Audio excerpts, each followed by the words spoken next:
ಶುಭೋದಯ, ನಮಸ್ಕಾರ, welcome to YoYo Kannada.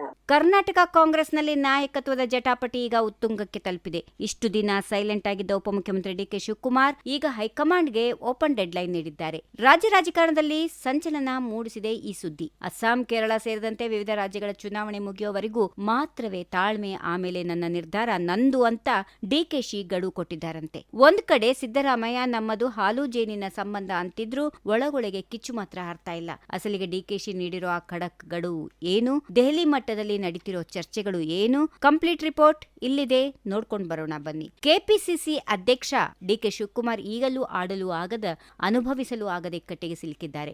ಪಕ್ಷಕ್ಕಾಗಿ ಜೈಲುವಾಸ ಅನುಭವಿಸಿದ್ರು, ಸಂಘಟನೆಗಾಗಿ ಹಗಲಿರುಳು ದುಡಿದ್ರು, ಹೈಕಮಾಂಡ್ ಮಾತ್ರ ಅಧಿಕಾರದ ವಿಷಯ ಬಂದಾಗ ಅಸಡ್ಡೆ ತೋರುತ್ತಿದೆ ಅನ್ನೋದು ಅವರ ಬೆಂಬಲಿಗರ ಆಕ್ರೋಶ. ಸಿದ್ದರಾಮಯ್ಯ ಅವರು ನಮ್ಮ ಸಂಬಂಧ ಹಾಲು ಜೇನಿನಂತಿದೆ ಅಂತ ಹೇಳ್ತಲೇ ಡಿಕೆಶಿ ಅವರನ್ನ ಸೆಳೆಯಲು ಬಿಜೆಪಿ, ಜೆಡಿಎಸ್ ಹಗಲ್ಗನ್ಸ್ ಕಾಣ್ತಾ ಇವೆ. ಹೀಗೆಂದು ಅನುಮಾನದ ಬೀಜ ಬಿತ್ತಿರೋದು ಡಿಕೆಶಿ ಪಡೆಯನ್ನ ಕೆರಳುವಂತೆ ಮಾಡಿದೆ.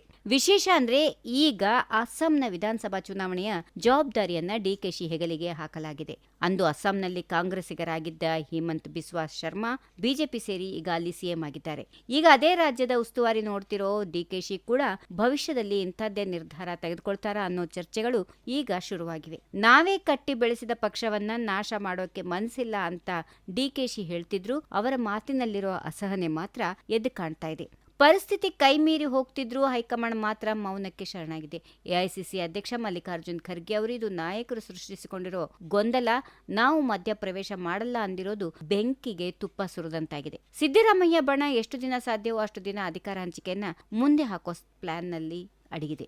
ಇದನ್ನರ್ತಿರೋ ಡಿಕೆಶಿ ಚುನಾವಣೆಗಳು ಮುಗಿದ ತಕ್ಷಣ ಕೊಟ್ಟ ಮಾತು ಉಳಿಸಿಕೊಳ್ಳಲಿ, ಇಲ್ಲವಾದ್ರೆ ನನ್ನ ದಾರಿ ನನಗೆ ಅಂತ ವರಿಷ್ಠರಿಗೆ ಸಂದೇಶ ರವಾನಿಸಿದ್ದಾರೆ. ಡಿಕೆಶಿ ನೀಡಿರೋ ಈ ಗಡುವು ಈಗ ದೆಹಲಿ ನಾಯಕರಿಗೆ ಬಿಸಿ ತುಪ್ಪವಾಗಿದೆ. ಕಳೆದ ಸೋಮವಾರ ಮಲ್ಲಿಕಾರ್ಜುನ್ ಖರ್ಗೆ, ರಾಹುಲ್ ಗಾಂಧಿ ಮತ್ತು ಸೋನಿಯಾ ಗಾಂಧಿ ಅವರು ಕರ್ನಾಟಕದ ವಿದ್ಯಮಾನಗಳ ಬಗ್ಗೆ ಗಂಟೆಗಟ್ಟಲೆ ಚರ್ಚೆ ನಡೆಸಿದ್ದಾರೆ. ಡಿಕೆಶಿ ಅವರನ್ನ ಸಮಾಧಾನ ಮಾಡೋದು ಹೇಗೆ ಅನ್ನೋದು ಹೈಕಮಾಂಡ್ಗೆ ದೊಡ್ಡ ತಲೆನೋವಾಗಿದೆ.